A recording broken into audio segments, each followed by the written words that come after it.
నమస్తే, welcome to NCN news. నేను కళ్యాణి. బులెటిన్లో ముందుగా హెడ్లైన్స్ చూద్దాం.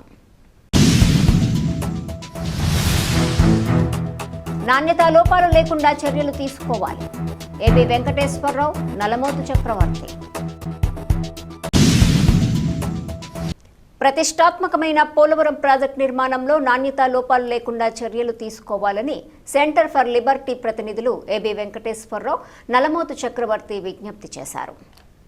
పోలవరం ప్రాజెక్టులోని డయాఫ్రమ్ వాల్ నిర్మాణ భద్రతపై ఉన్న ఆందోళనల నేపథ్యంలో రాజమండ్రి బొమ్మూరులోని Polavaram project authority chief executive Sanjay Vora, chief engineer M Ramesh కుమార్లను సెంటర్ ఫర్ లిబర్టీ ప్రతినిధులు ఏబీ వెంకటేశ్వరరావు, నల్లమోతు చక్రవర్తి కలిసి వినతిపత్రం సమర్పించారు.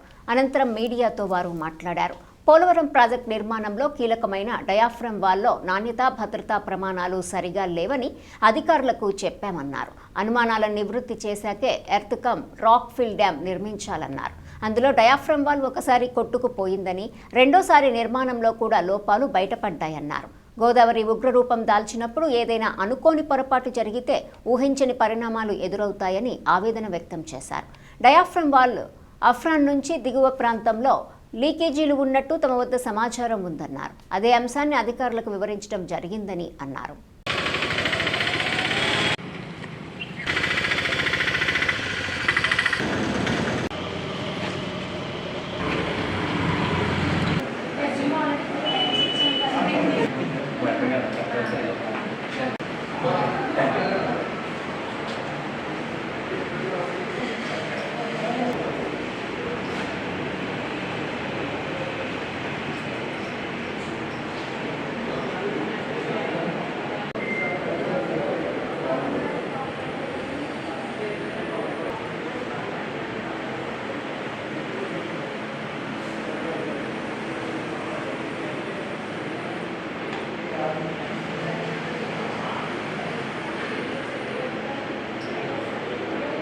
అందరికీ నమస్కారం.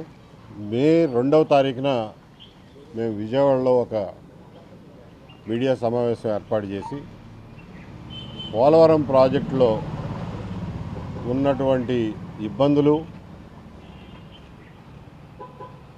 దాని నిర్మాణంలో మేము అధికారిక పత్రాల ద్వారా గమనించినటువంటి నిర్మాణ లోపాలు, వీటన్నిటినీ చాలామంది ఇరిగేషన్ ఇంజనీర్లు, ఎక్స్పర్ట్లతో మాట్లాడిన తర్వాత గంట సేపు వివరంగా ఆ రోజున పత్రికా సమావేశంలో ప్రతి విషయాన్ని ఎక్స్ప్లెయిన్ చేశాం.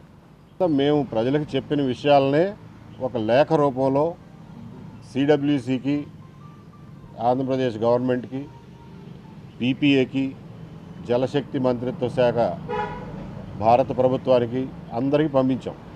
గత సంవత్సరం కిందట ఈ రూల్స్ మార్చి ఐఏఎస్ వాళ్ళు అక్కర్లేదు, టెక్నికల్ ఎక్స్పీరియన్స్ ఉన్నవాళ్ళైనా పనికొస్తారు అని చెప్పి రూల్ మార్చడం వల్ల ఈ సంజీవ్ వోహ్రా గారిని, ఆయనకి ఈ ఫీల్డ్లో కొంత ఎక్స్పీరియన్స్ ఉంది, ఆయన్ని హిమాచల్ ప్రదేశ్ నుంచి తీసుకొచ్చి దీనికి వేసి మొన్న 25వ తారీఖునే ఆయన హడావిడిగా ఇక్కడ ఆఫీసు ఓపెన్ చేసినాడు, ఆఫీస్ తీసుకున్నారు.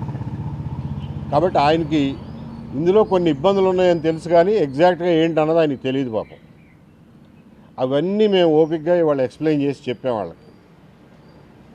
మనం అంటే పోలవరం ప్రాజెక్టు తరఫున గవర్నమెంట్ ఆఫ్ ఇండియా అంతర్జాతీయ నిపుణుల్ని, ప్యానల్ ఆఫ్ ఎక్స్పర్ట్స్ని ఏదైతే నియమించుకుందో 2024 జూన్లో, వాళ్ళు ఇచ్చిన రిపోర్టుల్లో ఉన్న సారాంశం మేము అవన్నీ చదివాం కాబట్టి, అర్థం చేసుకున్నాం కాబట్టి, ఇరిగేషన్ నిపుణులతో చర్చించి అందులో వాళ్ళు రాసిన ప్రతి మాటకి అర్థం తెలుసుకుని ఒక అవగాహనకు వచ్చి మా అవగాహన ఆయనతో పంచుకున్నాం. ఇవాళ ఓవరాల్గా చూస్తే వోహ్రా గారికి క్వాలిటీ విషయంలో ఖచ్చితంగా ఉండాలనే ఆలోచన అయితే ఉంది, కానీ ఇందులో ఎంత లోతుపాతులు ఎంత ఉన్నాయో ఆయనకి ఇప్పటిదాకా అవగాహన లేదు.